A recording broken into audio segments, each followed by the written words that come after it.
नमस्ते बच्चों, कैसे हैं सब। आज हम लोग एक बहुत ही मज़ेदार सफ़र पर चलने वाले हैं, उन चीज़ों की दुनिया में जिनसे हमारे चारों तरफ की हर चीज़ बनी है। तो आज हम क्या क्या करने वाले हैं। सबसे पहले हम देखेंगे कि दुनिया में कितनी तरह के मटेरियल्स हैं। फिर एक मज़ेदार हथौड़ा टेस्ट करेंगे। उसके बाद हम मेटल्स और नॉन मेटल्स के बीच का फ़र्क समझेंगे। कुछ हैरान करने वाली चीज़ें भी देखेंगे और आखिर में ये जानेंगे कि ये सब हमारी रोज़ की ज़िंदगी में कहाँ काम आते हैं। तो तैयार हैं सब? चलिए शुरू करते हैं। कहानी शुरू होती है एक बहुत ही आम सवाल से। सब ने लोहे की कील तो देखी ही होगी, है ना? अब जरा सोचिए, अगर हम उस कील पर एक हथौड़ा मारें तो क्या होगा? हाँ, बिल्कुल सही, वो चपटी हो जाएगी, उसका शेप बदल जाएगा, पर वो टूटेगी नहीं। लेकिन अगर हथौड़ा कील पर नहीं बल्कि कोयले के एक टुकड़े पर पड़े तो क्या वो भी चपटा होगा? नहीं, वो तो चूर चूर हो जाएगा, छोटे छोटे टुकड़ों में बिखर जाएगा। अब सवाल ये है कि ऐसा क्यों होता है? एक चीज चपटी हो गई और दूसरी बिखर गई। इसी पहेली को आज हमें सुलझाना है। तो इस रहस्य को सुलझाने के लिए हमारा पहला सुराग हमें मिलेगा हथौड़ा टेस्ट से। चलिए देखते हैं ये टेस्ट हमें क्या बताता है। तो जब हम लोहा या तांबा या फिर एल्यूमिनियम जैसी चीजों पर हथौड़े से चोट करते हैं तो वो चपटी हो जाती हैं। मतलब वो टूटती नहीं है, बस अपना शेप बदल लेती हैं। पदार्थों के इसी गुण को, मतलब हथौड़े से पीटने पर पतली शीट्स में बदल जाने की इस खूबी को हम विज्ञान की भाषा में कहते हैं आघात वर्धनीयता। थोड़ा मुश्किल नाम है ना?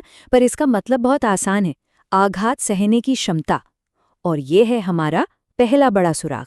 और पता है, कुछ धातुएं तो इतनी ज्यादा आघात वर्धनीय होती हैं, मतलब उनको इतना पीटा जा सकता है कि उनकी बहुत ही पतली कागज जैसी चादरें बन जाती हैं।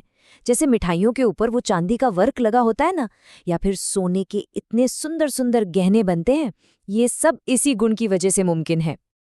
अच्छा, ये तो हुई पहली बात। अब एक और सुराग ढूंढते हैं। इस बार हम देखेंगे कि ये चीजें दिखती कैसी हैं। आपने ध्यान दिया होगा, कुछ चीजों में अपनी एक खास चमक होती है, शाइन करती हैं वो, जबकि कुछ दूसरी चीजें बिल्कुल डल यानी फीकी दिखती हैं। तो अब हमारे पास दो बड़े बड़े सुराग हैं, एक तो आघात वर्धनीयता और दूसरा चमक। अब समय आ गया है इन सुरागों को जोड़ने का और इस बड़ी पहेली को सुलझाने का। देखते हैं कि ये सब मिलकर हमें क्या बताते हैं। तो चलिए, जो भी हमने अभी तक देखा उसे एक टेबल में रखते हैं। देखिए, एक तरफ है लोहे की कील और तांबे का टुकड़ा, दोनों चमकदार हैं और हथौड़े से मारने पर चपटे हो जाते हैं। दूसरी तरफ है कोयला और सल्फर, ये दोनों डल हैं और हथौड़े से मारने पर टूट जाते हैं। देख रहे हैं पैटर्न? एक साफ साफ पैटर्न बन रहा है यहाँ। और इसी पैटर्न से हमें जवाब मिलता है, असल में ये पदार्थ दो अलग अलग परिवारों के सदस्य हैं। जो चीजें चमकदार, कठोर और आघात वर्धनीय हैं वो हैं धातुएं यानी मेटल्स, और जो चीजें डल यानी बिना चमक वाली और हथौड़े से टूट जाने वाली हैं वो हैं अधातुएं यानी नॉन मेटल्स। तो कील और कोयले का बर्ताव अलग इसीलिए है क्योंकि एक धातु है और दूसरा अधातु। अब कहानी यहाँ खत्म नहीं होती। विज्ञान में हमेशा कुछ न कुछ मजेदार अपवाद होते हैं, मतलब कुछ ऐसी चीजें जो नियमों को नहीं मानती, और यही चीजें तो साइंस को और भी दिलचस्प बनाती हैं। हमने अभी क्या सीखा कि धातुएं कठोर होती हैं, पर क्या ये बात हमेशा हर धातु के लिए सच है? जरा सोचते हैं। तो सुनिए एक हैरान करने वाली बात। सोडियम और पोटेशियम नाम की धातुएं इतनी नर्म होती हैं, इतनी नर्म कि आप उन्हें चाकू से काट सकते हैं। जैसे हम केक काटते हैं, बिल्कुल वैसे ही। है ना कमाल की बात? तो ये तो नियम का अपवाद हो गया। और एक और भी बड़ा अपवाद है। हमने पढ़ा कि धातुएं ठोस होती हैं, लेकिन पारा, जिसे मर्क्यूरी भी कहते हैं, वो एक ऐसी धातु है जो कमरे के तापमान पर पानी की तरह तरल होती है। पुराने थर्मामीटर में जो चमकीला लिक्विड ऊपर नीचे होता था वो यही पारा ही था। तो ठीक है, हमने चीजों को धातु और अधातु में बांटना तो सीख लिया, पर सवाल ये है कि ये सब जानना हमारी रोजमर्रा की जिंदगी के लिए क्यों जरूरी है? इसका क्या फायदा है? इसका जवाब ये है कि धातु और अधातु असल में तत्व यानी एलिमेंट्स होते हैं।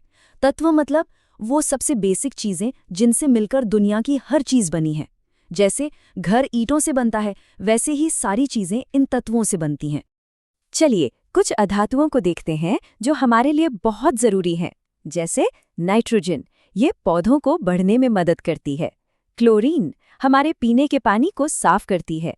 आयोडीन, चोट लगने पर लगाते हैं ना। और सबसे जरूरी ऑक्सीजन, जिसके बिना तो हम सांस ही नहीं ले सकते। ये सब अधातुएं हैं। और धातुओं के बिना तो हमारी जिंदगी की कल्पना करना भी मुश्किल है। लोहा और तांबा, हमारे बर्तन, औजार और बिजली के तार इन्हीं से बनते हैं।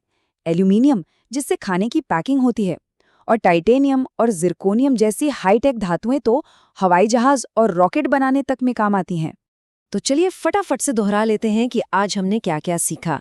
हमने देखा कि धातुएं चमकदार होती हैं, आघातवर्धनी होती हैं, वहीं अधातुएं डल और भंगुर होती हैं, मतलब आसानी से टूट जाती हैं। दोनों ही हमारी जिंदगी में बहुत बहुत जरूरी हैं। तो आज हमने अपने आसपास की चीजों के बिल्डिंग ब्लॉक्स यानी धातु और अधातु के बारे में जाना, पर यह हमें एक और भी गहरे सवाल पर सोचने के लिए छोड़ जाता है। अगर सारी चीजें इन्हीं तत्वों से बनी हैं, तो फिर